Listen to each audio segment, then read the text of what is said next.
Hi guys! Pag-usapan natin ngayon ang hypoxemic respiratory failure or type 1 respiratory failure. Sa madaling salita, ito ay kondisyon kung saan mababa ang oxygen sa dugo ng pasyente, kahit na ang carbon dioxide ay maaring normal o mababa. Kapag ang PaO2 ay mas mababa sa 60 mm of mercury, masasabi natin na may hypoxemia na. Ibig sabihin, hindi na nakakakuha ng sapat na oxygen ang katawan at ito ay maaaring maging life-threatening. Ngayon, alamin natin ang mga pangunahing dahilan kung bakit nangyayari ang hypoxemia. May iba't ibang mekanismo kung bakit bumababa ang oxygen sa dugo at bawat isa ay may kanya-kanyang dahilan at management. Una, ventilation perfusion or VQ mismatch. Ito ang pinaka-common na cause ng hypoxemia. Para magkaroon ng tamang oxygenation, kailangan may hangin sa alveoli at may dugo na dumadaloy dito. Kapag hindi sila nagtugma, nagkakaroon ng VQ mismatch. Halimbawa, sa pneumonia,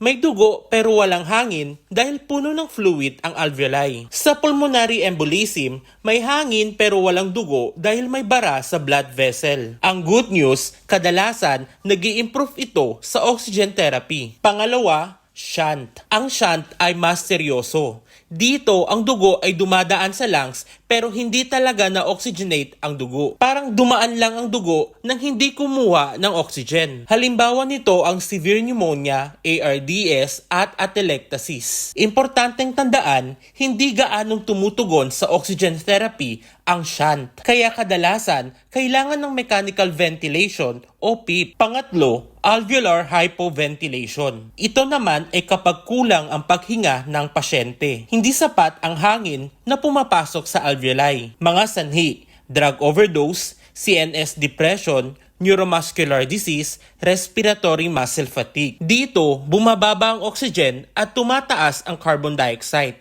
Kaya kadalasan, nauuwi ito sa type 2 respiratory failure. Ang treatment ay pag-improve ng ventilation. Diffusion impairment. Dito naman, may problema sa paglipat ng oxygen mula sa alveoli papunta sa dugo. Normally, manipis lang ang alveolar membrane, pero kapag kumapal o nasira, mahihirapan ang oxygen na makapasok. Mga sanhi, pulmonary fibrosis, interstitial lung disease, pulmonary edema. Good news, nag-i-improve ito sa oxygen therapy dahil tumataas ang pressure gradient. Perfusion, diffusion impairment. Ito ay kombinasyon ng problema sa daloy ng dugo at pagpasok ng oxygen. Halimbawa, pulmonary embolism. Ang problema nito ay nasa perfusion.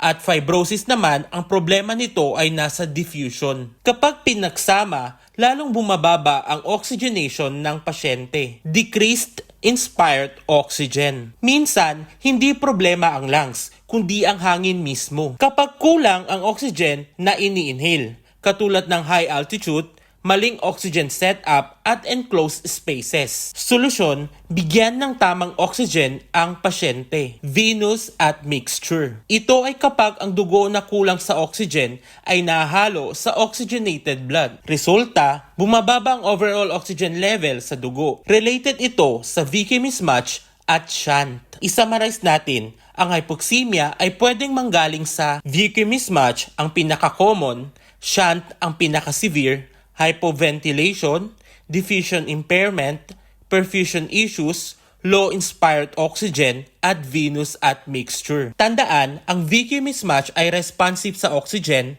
shunt hindi gaanong responsive sa oxygen, diffusion responsive sa oxygen, at hypoventilation, ito ay may kasamang mataas na CO2. At yan ang kabuuang explanation ng hypoxemic respiratory failure. Kung may natutunan ka, don't forget to share, like, at i-follow mo na rin ako para sa mas marami pang medical topics. See you sa next video guys!